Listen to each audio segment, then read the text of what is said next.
lixdii beel aynu ka soo gudubnay waxaa gudaha magaalada Muqdisho ee caasimadda Soomaaliya aad ugu soo badanayay gawaarida yaryar ee loo isticmaalo raaxada markii aad dhaxmarto caasimadda Soomaaliya magaalada Muqdisho waxa indhaha ku qabanayaan gawaari aad u fara badan iyadoo taasina loo aaneynayo soo hagaaga ammaanka caasimadda Soomaaliya Muqdisho lixdii beel aynu ka soo gudubnay waxaa aad ugu soo badanayay gudaha caasimadda Soomaaliya Muqdisho gawaarida yaryar ee loo isticmaalo raaxada markii aad dhaxmarto caasimadda Soomaaliya Muqdisho waxa indhaha ku qabanayaan gawaari aad u fara badan iyadoo taasina loo aaneynayo soo hagaaga ammaanka caasimadda Soomaaliya Muqdisho soo badashada gawaarida raaxada ee caasimadda Soomaaliya magaalada Muqdisho waxa aad u barbar soconaya xayrnaan dhanka wadada taasi oo sababtay badnaanshaha gawaarida wadada ugu mashquulka badan ayaa ah wadada Makka al-Mukarrama taasi oo toos u gasha madaxtooyada qaranka Soomaaliya iyadoo wadadaasina ay aad u isticmaalaan mas'uuliyiinta ka tirsan dawladda federaalka ee Soomaaliya hadaba TV-ga Royal ayaa waxa uu la dhax qaaday mikrofonka si uu wax ugu ogaado arrimahaasi ayaa dadkii aan wax ka weydiinay waxa kamid ah hadaladoodii sida tan waxa waaye sababta ugu weyn waxaan dhihi karnaa waa nabadgelyada oo isbedel weyn ku dhacay oo maanta cid walba ay baabuur ku wadashada gabdhihi ku wadayaan waxyaalaha kale oo hadda aan ku qiyaasi karno inay ku soo badanayaanna waxa waaye in dalka dawladdu weyn ay ka dhalatay oo aan ahayn transitional oo yacnaha wadooyinkii meel loo mareelay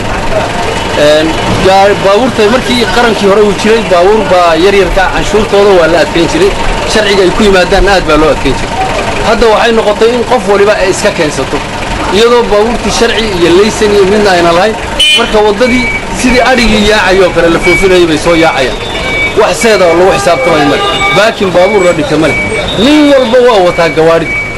marka waxaan codsanaynaa baabuurta sharcigooda in la xadado dhanka kale waxa hoos u dhac ku yimid maalmihii aynu ka soo gudubnay sarifka lacagaha iyadoo halka dollar la sarifan jiray 22,000 oo shilin Soomaaliya haddana uu u dhaxeeyo 17,000 ilaa 19,000 oo shilin Soomaaliya inkastoo si sax ah loo hayn waxyaabaha sabab hoos u dhac ku yimid ayaa haddana waxa la saadaalinayaa in suuqu aad ugu soo batay lacagta dollarka iyo waliba lacagaha hay'adaha ka howlgala caasimadda Soomaaliya ee Muqdisho dhibaatada ugu weyn oo u keenay shacabka ku dhaqan caasimadda Soomaaliya hoos u dhaca dollarka ayaa inuu hoos u dhac ku yimid dollarka ay suuqa keeni jireen ayadoona lacagtii badeecada aanan ku iman wax isbedel ah waxaan wax ka weydiinay ganacsatada ku dhaqan gudaha Muqdisho iyo waliba dadka iyagu sariflayaasha ee ka howlgala caasimadda Soomaaliya waxaan ahay sarifleeyda Tarabiyan Muqdisho sarifka bariyahan wuxuu ahaa mid kor iyo hoos u kacayay loo muddo ay ku taawareerin gooyin adigu 22 meel ayo kadibna dad uu soo noqday 29 gaaray ilaa shalayto hoogaas uu kacaya jira sayr barga buu sheegaa inaan baraseen inaan joogmale aatan wuxuu baahantahay inay qaado kor iyo hoos aatan la sheegay isla qotana dawladda xageeda ka shaqeeyay anigu waxa Cabdullaahi Sheekh Aadan wadi lacag dollar soo jira lacag dollar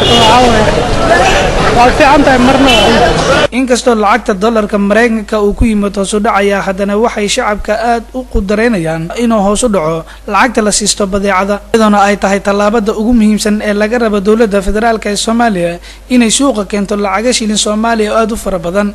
Maxamed Ibrahim Gaabo TV-ga caalamiga ee Royal Muqdisho.